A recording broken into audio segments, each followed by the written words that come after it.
大家好，我是 David， 欢迎来到这期节目。我已经好几周没有做这个吐槽系列了，所以今天继续做一期的吐槽视频。那这个呢，也是在教育圈经常会听到大家提到的一句话，就是说他弹得好，但是不一定教得好。那今天呢，我就跟大家讨论一下，弹得好是不是教得不好？那这期视频开始之前呢，大家不要忘记订阅、点赞。那我们开始。首先我先说一下，我自己呢是钢琴演奏系出身的。那这句话到底是不是谣言呢？不用说，大家想一想，什么样的人会说这种话，对不对？弹琴弹得好的人，他自己不会这么说，只有弹得不好的人才会这么说。那古典钢琴演奏呢，曲目量是非常庞大的，有很多这种高难度、对技巧要求非常高的曲目。而这些曲目呢，对于一个老师在你教学生的时候呢，如果你没有练习过或者触及到相似的曲目，你很难告诉学生正确的技法是什么，然后怎么样去练习这个技巧。如果你自己没有达到这个高度呢，你去教学生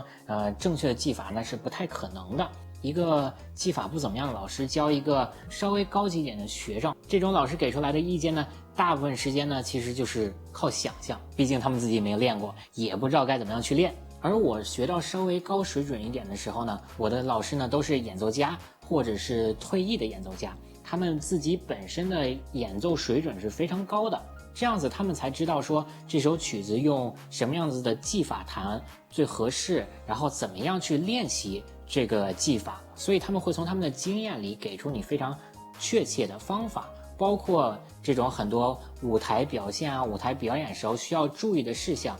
那如果一个老师从来自己都没有上过台，他们并不会知道说在不同的舞台需要可能不一样的出现方式，不一样的踏板方式，就是他们没有这个经验，他们也没有办法告诉学生。这边呢，我跟大家分享一个非常有趣的网站，叫 Pianist Corner。在这个网站上呢，它收录了当今很多的钢琴家在里面，所以我们在这个网站上看一下，就知道说这些钢琴家的老师到底是一个什么样子的人。好，我们现在呢已经在这个，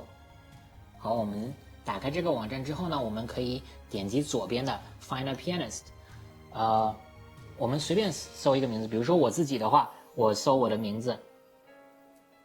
大家可以看到第一个呢出现了我的名字汉翔 David，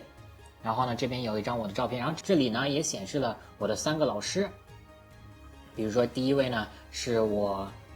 硕士的时候在皇家音乐学院的老师。然后这里点开呢，很有趣的是这个网站呢，它会显示他曾经的老师。那比如说比较有代表性的是 Ardell Marcus， 那 Marcus 教授呢是曾经在茱莉亚音乐学院教课的。然后我们再继续，比如说点他会出现像 Schnabel 或者是 Levine。大家都知道 Schnabel 可以说是20世纪贝多芬演出最著名的钢琴家。如果你弹贝多芬，然后你没有听过 Schnabel 的这个演出呢，真的是很可惜。然后我们再继续看 Schnabel 的老师有 Lacheski 呢就是李斯特的算是师兄弟吧。然后我们再点开 Lacheski 呢，我们会发现有车尔尼大家都知道是贝多芬的学生也是李斯特的老师。所以大家可以看到，从我网上的老师每一个都是非常非常顶级的钢琴演奏家。然后我们再回到我自己这里，然后我另外一个老师是我在温哥华的老师 Ian Parker。 那 Ian Parker 的老师呢就有 Kaplinski， 他是现任的茱莉亚音乐学院的钢琴系主任。在他的这个简介中，我们就可以看到他在年轻的时候就是巴赫国际钢琴比赛的1等奖，而且有各种各样的演出经验。所以我们看到这些顶级的钢琴家、钢琴教授，没有一个是不会弹琴的。这个大家有时间呢可以上这个网站上搜一些自己有兴趣的钢琴家，然后去研究一下他们的师承，我觉得还是蛮有趣的。所以大家可以看到，这些顶级音乐学院的教授呢都是非常出色的演奏家。弹得好不一定教得好，这句话一定是谣言一定是假的我们可以说这些顶级的教授呢可能不适合教某些等级的学员，但是说出像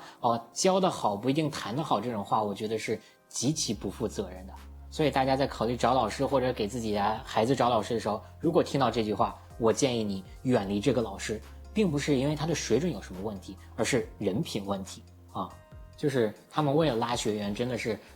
哎呀，什么话都说得出来。说到这呢，大家又有一个问题，就是说，哎，你们这些学演奏专业出身的，是不是不如学音乐教育出身的这些同学？那这个问题呢是另外一个话题，所以下一期呢我会给大家解答。如果这条视频对你有帮助，我希望你可以分享给更多的人，让他们不要再被这样子的话来误导。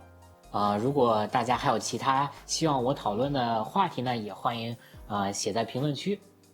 那节目的最后呢，大家不要忘记订阅、点赞、分享、